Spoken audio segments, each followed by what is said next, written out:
जय हिंद दोस्तों। आप लोगों का हमारे इस यूट्यूब चैनल पर स्वागत है।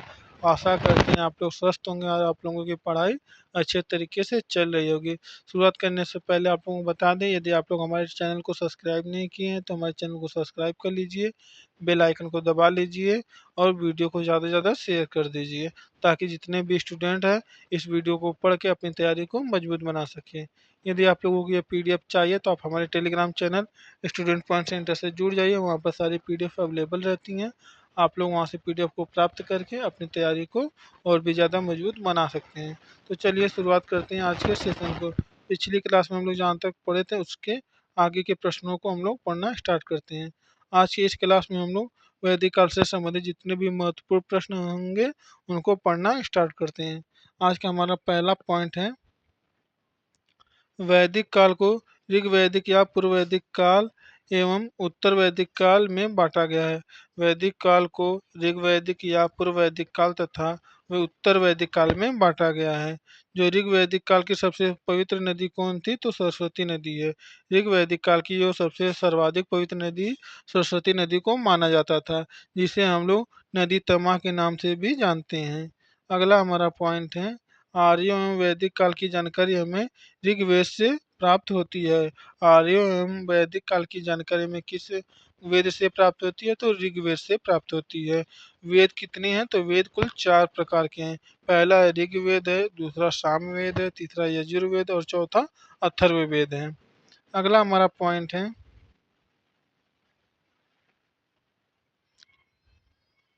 वैदिक संहिताओं का सही क्रम कौन है, जिसको हम लोग सही क्रम में बताएंगे कौन कौन से सही क्रम में आते हैं। वैदिक संहिताओं का जो सही क्रम है, इसमें पहले आता है वैदिक संहिता आता है, फिर उसके बाद ब्राह्मण ग्रंथ आता है, फिर तीसरा आरण्यक आता है, फिर चौथा उसके बाद उपनिषद आता है। उपनिषद जो सबसे आखिरी में आता है। तो वैदिक संहिताओं का सही क्रम क्या हो जाएगा, परीक्षा में पूछता है कि वैदिक संहिताओं को सही क्रम में व्यवस्थित कीजिए।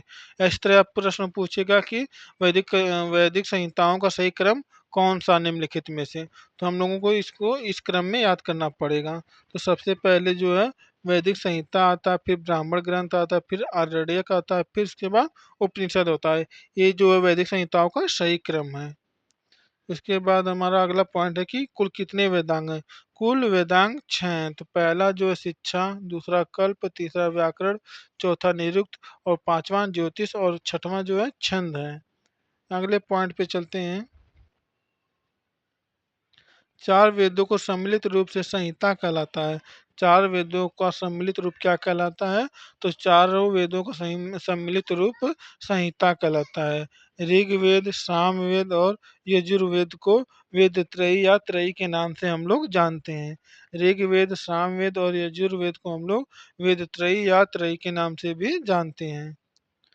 अगला पॉइंट हमारा है, उत्तर वैदिक कालीन सभ्यता की जानकारी हमें यजुर्वेद, सामवेद, अथर्ववेद, ब्राह्मण ग्रंथ, आरण्यक ग्रंथ एवं उपनिषद ग्रंथ से प्राप्त होता है।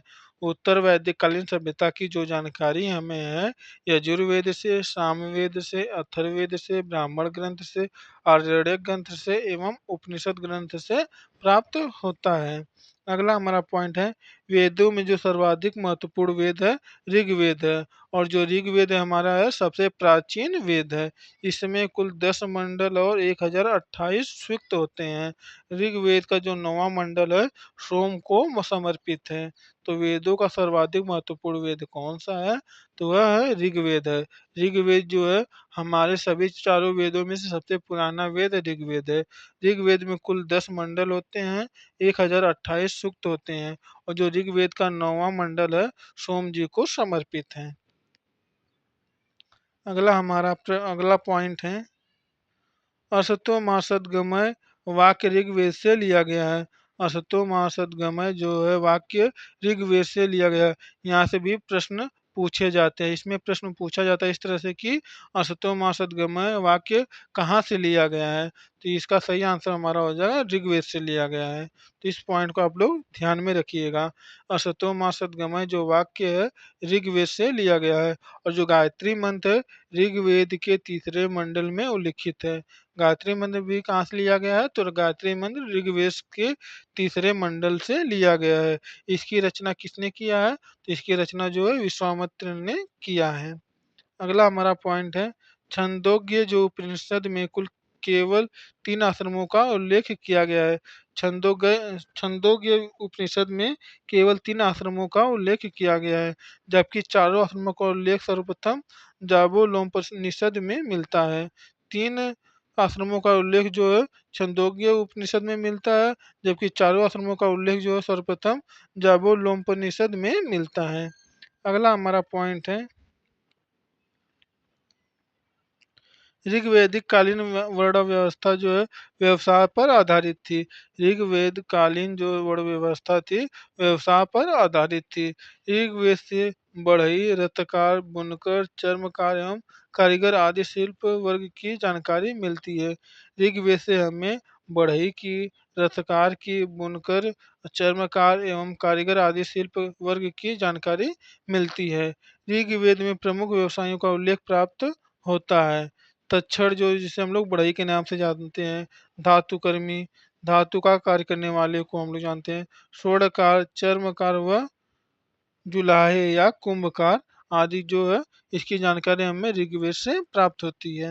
अगला हमारा पॉइंट है ऋग्वेद के सर्व प्रमुख देवता जो है इंद्र थे। ऋग्वेद के सबसे प्रमुख देवता कौन थे? तो इंद्र थे, जिसे हम लोग पुरंदर के नाम से भी जानते हैं। यह बादल एवं वर्षा का देवता थे। ऋग्वेद में जो है सबसे सबसे प्रमुख देवता जो है इंद्रजीत हैं, जिसे हम लोग पुरंदर के नाम से भी जानते हैं। जो इंद्र भगवान थे बादल एवं वर्षा के देवता कहे जाते थे। ऋग्वेद में इंद्र की स्तुति में कुल 250 सूक्त हैं। अगला हमारा पॉइंट है उत्तर वैदिक काल में सर्वश्रेष्ठ देवता के रूप में इंद्र के स्थान पर प्रजापति को सर्वोच्च स्थान मिला। उत्तर वैदिक काल में सर्वश्रेष्ठ देवता के रूप में इंद्र के स्थान पर प्रजापति को सर्वोच्च स्थान मिला। अगला हमारा पॉइंट है यजुर्वेद में ब्रीही जिसे हम लोग धान, यव को हम लोग जौ के नाम से, माड़ जो है उसे उड़द के नाम से, मुद्ग जो मूंग और गोधुम जो गेहूं और मसूर आदि अनाजों का वर्णन मिलता है। यजुर्वेद में धान, जौ, उड़द, मूंग, गेहूं, मूसर आदि अनाजों का वर्णन मिलता है। यहाँ से भी प्रश्न पूछे जाते हैं। यहाँ से पूछा जाता है कि ब्रीही, यव, माड़, मुद्ग, गोधूम, मसूर आदि की जानकारी किस वेद से मिलती है? तो इसका सही आंसर हमारा हो जाएगा यजुर्वेद से मिलता है। अथर्ववेद में सर्वप्रथम नहरों का उल्लेख मिलता है। यहाँ से भी प्रश्न पूछता है कि नहरों का जो है उल्लेख किस वेद से मिलता है? जो नहरों का उल्लेख जो है हमें अथर्ववेद से प्राप्त होता है। अगला हमारा पॉइंट है निष्क, शतमान, पाद, कृषण आदि माप की विभिन्न इकाइयां थी। द्रोण अनाज मापने के लिए प्रयुक्त किए जाते थे। अगला हमारा पॉइंट है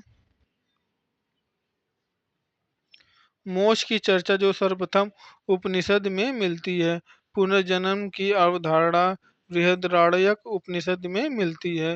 मोक्ष की चर्चा जो सर्वप्रथम उपनिषद में मिलती है और पुनर्जन्म की अवधारणा जो है बृहदारण्यक उपनिषद में मिलती है।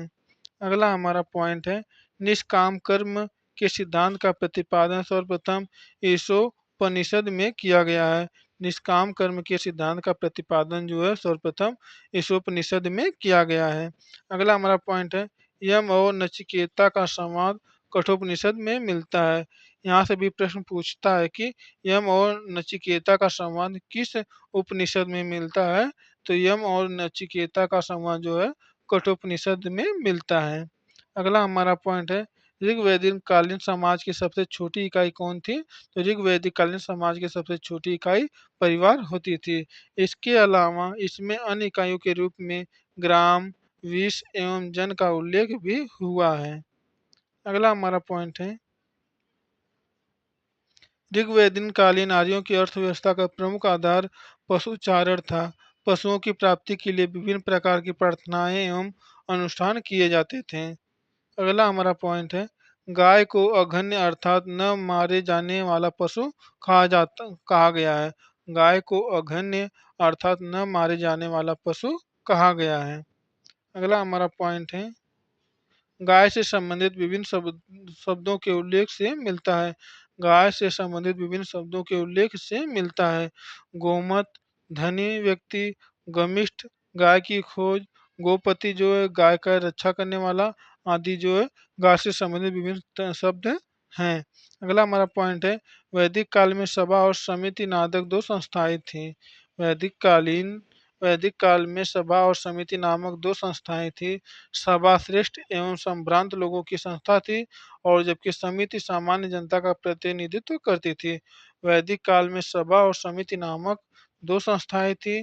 पहला जो सभा श्रेष्ठ है, जो सभा था श्रेष्ठ एवं संभ्रांत लोगों की संस्था थी और जो समिति है सामान्य जनता का प्रतिनिधित्व करती थी। अगला हमारा पॉइंट है, समिति के अध्यक्ष को ईशान कहा जाता था।